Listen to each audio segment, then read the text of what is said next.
In recreating ancient Egypt, Assassin's Creed Origins doesn't just give players a city or three to explore with some countryside in between. It's building an entire seamless country you can travel freely across. This is the biggest world ever created for an Assassin's Creed game, and it's packed with dynamic things to discover and pursue. You know, when we started by saying let's do ancient Egypt, it was going to be a country. Ancient Egypt meant many things for us. It meant, yes, cities, but also all the wilderness areas, and we wanted to show the diversity of this wilderness and something that people, as they play the game and get into hours and hours of it, they're constantly seeing new stuff from the world, from the environment. The team began with a world around the size of Assassin's Creed 4 Black Flags, with one important difference: it's all land. Well, it's mostly land. No matter where you are, there's a density to the landscape that creates a feeling that there's always some area you haven't explored, something you haven't uncovered. In terms of the granularity of the details, the experiences that you can have, the things you can run into, the NPCs, the animals, the fauna, it's much, much more dense.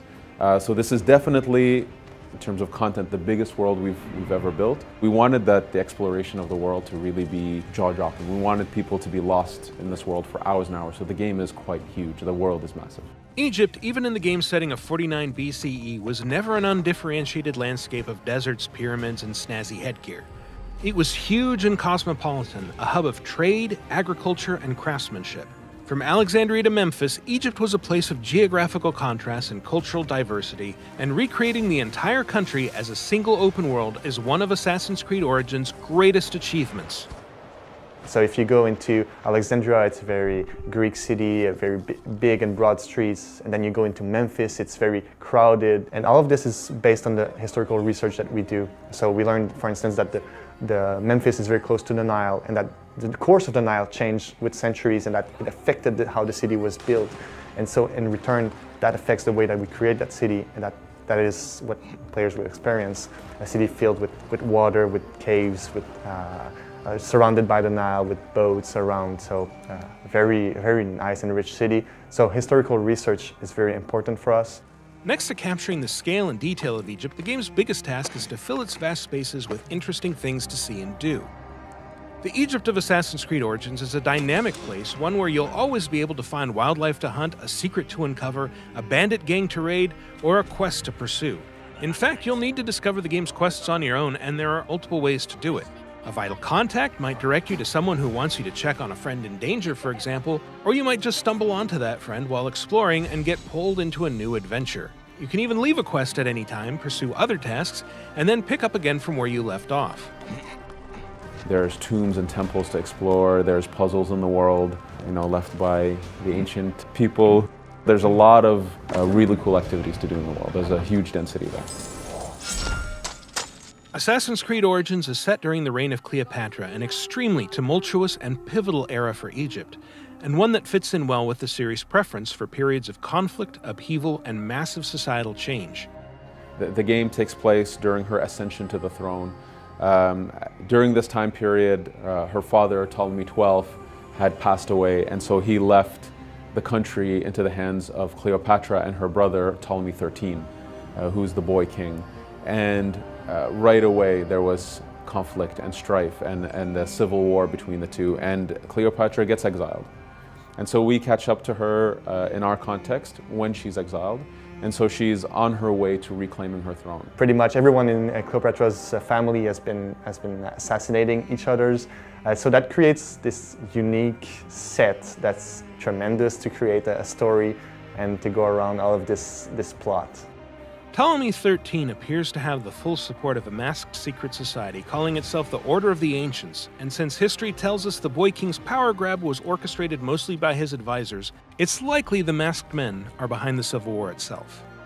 The Order of the Ancients are trying to control Ptolemy XIII. They believe that he's younger and weak and that they could manipulate him easily. However, they're a secret society, and they will always be in Bayek's path, and so you will have to make your way through that. In any case, Cleopatra would soon have a powerful ally of her own. And at this point, we have Caesar, who shows up at some point chasing after another Roman, Pompey.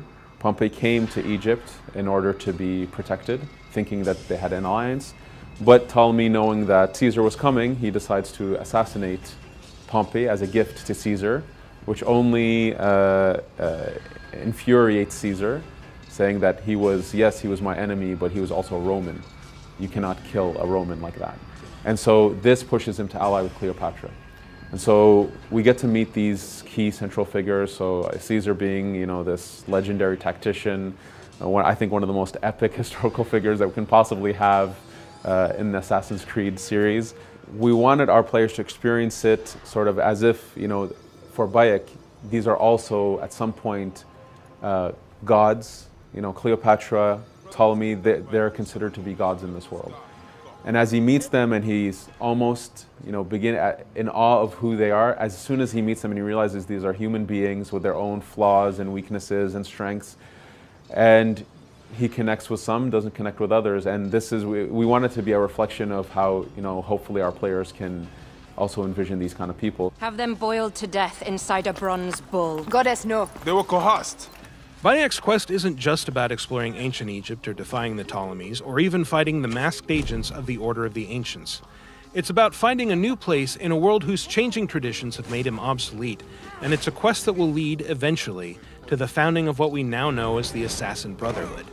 From the start, we know that assassins are fictive characters, so it's all right. I mean, we acknowledge that this is not a documentary, even if we're based off history, even if history is our playground and we like to play with it. So Bayek, within that environment, even though he's fictive and he interacts with real people, we try to make it believable. That really roots him into the realm of Egypt.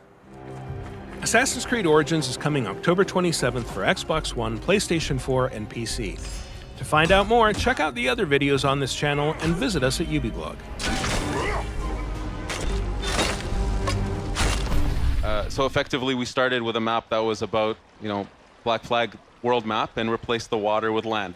So we felt we're at the time, we can do it, we can pull it off. And then being set in ancient Egypt and taking the time period of Cleopatra, you know, it's about over 1,000 years before the first AC. So it kind of gave us a really good standing point to say, you know what, we can tell an epic story that is really important to the series, which is the origin.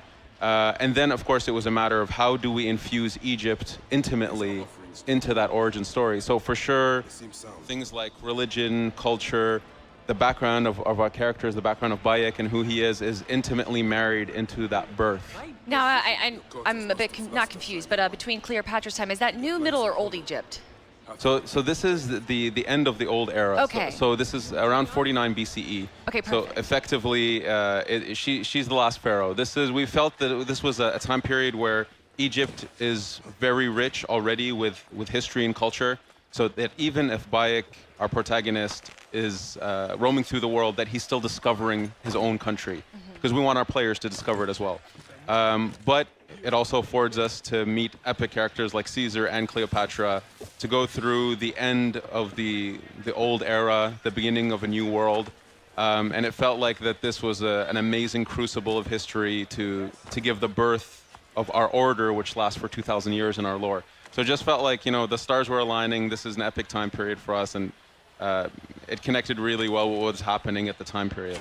So tell me, I mean, the landscape, the environment, the feel, the passion, the emotion that you put into Cleopatra, as we saw in the trailer, looking at her subjects, I mean, you can see the love that was put into this game. I'm blown away. Thank you. Egypt, such a well-rich, lore-heavy, history-bringing place. What research did you guys do to? I mean, this looks amazing. I feel like I was there. Like, you know, I feel like I'm there right now. What research went into this? Well, you know, we're one of the only series that takes a look at history from this perspective, where we embed you deeply into that history and have you interact with the people, the situations, the locales. So we take it very seriously. You know, we say history is our playground, which means that, you know, we're creating a fiction, but it's a credible fiction. We try to do justice to the culture, to the time period. So we do a lot of research. The first 2 years of this project, as we're building prototypes, as we're figuring out the gameplay, we're doing a ton of research with historians, with Egyptologists on what are the details of this time, who are its people, what happened, not only in the big moments that we're aware of. So, for example, the Siege of Alexandria, which is a big epic moment, Of course. but in the details of, you know, what was happening in Memphis, what was happening, you know, in the Giza Plateau. So we spent years researching. We have historians embedded in our team that are always there when we do, let's say, narrative reviews, discussions about locations, just to give us, making sure we understand the anecdote of history. So we take it very seriously. We feel a responsibility to do justice to the culture, the time period, the history of it. If in some strange way we're somehow educating people on history, on Egypt, without them even realizing it, that's wonderful for us. So definitely a ton of effort goes into the research and bringing this world to life. Beyond the setting, what else has changed in Origins between the gameplay and mechanics? Has anything been added? Oh, absolutely. When I say we wanted to refresh the experience at some point means the narrative structure, the gameplay, the way content is presented to our players. It's effectively everything. Yeah, the UI even, right? Exactly. It's the way the players reads the game and reacts to it. So from the controllers, the combat system is built from scratch. We wanted something that was very versatile, something that was very dynamic.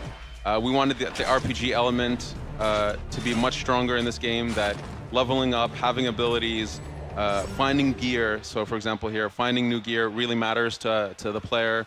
So making sure that works within the combat system, within stealth, was a lot that we had to work on. Here, this is an ability that we're seeing, which is that the players can kind of change the time of day because the ability to sleep.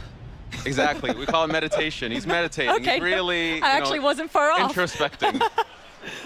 But the idea is, the world is really alive. NPCs, the people who inhabit this world have schedules, have agendas and needs. Soldiers, if you try to infiltrate a place at night, you might have half the soldiers are sleeping. Or during the day that they're more on patrol, but maybe they've left the area. So maybe you have more guards at night, but more are sleeping. So the idea is players can really approach the world, the challenges at their own pace with a lot of different tools. Here we can see we're running into a tomb, which is a very cool way for us to create a more linear gameplay challenge. So puzzles, navigation challenges, that kind of thing, but still within the context of this big open world. So a lot of new mechanics, a lot of new things for players to explore and experience. I mean, the first thing I noticed when I seen one of the first trailers was the combat. Yeah. It's so fluid, and it looks amazing. And you were talking about bringing some RPG elements to it. Yeah. I saw numbers. Yeah. Are those for crits or? Yeah. That blew, we have full-blown RPG. So we get a lot of questions about that. So in terms of UI, people can play with that. They can turn it off if they don't like it. But myself, I love the RPG elements. Yes. I want to see my crits. I want to see my. I love to min-max, right? Exactly. Like I want the best weapon. So can you change your weapons? Can you change your armor? Like, can you upgrade them? Oh, absolutely. So there's a massive gear system where gear has rarities, levels, attributes, properties. So for sure, you can find weapons that do bleeding damage, weapons that have crit. Oh yeah, we've gone far into the realm of RPG. Again, we felt like we're making a really big step for AC, something that's new. We wanted that if someone is playing the game for 40, 50 hours, the game's constantly rewarding them, providing them new challenges. So boss fights are a big thing in the game. There's a ton of bosses in the world. If they defeat all the bosses, do they get something extra? Oh, whoa. Let's put it this way. No. Let's put it this way. We consistently reward our players for exploring the game, for playing its challenges. So most definitely, the bosses constantly offer really awesome rewards. I'm just saying, I'm a There's completionist. Lots of cool surprises. Yeah. So if I have to collect something, I want to make sure that I get all of it. And there's a lot of that in the game. Absolutely. We have a lot of stuff. We wanted that the game also feels organic, but you can trust the fact that if you explore, if you fight an awesome boss, you're going to get something out of it.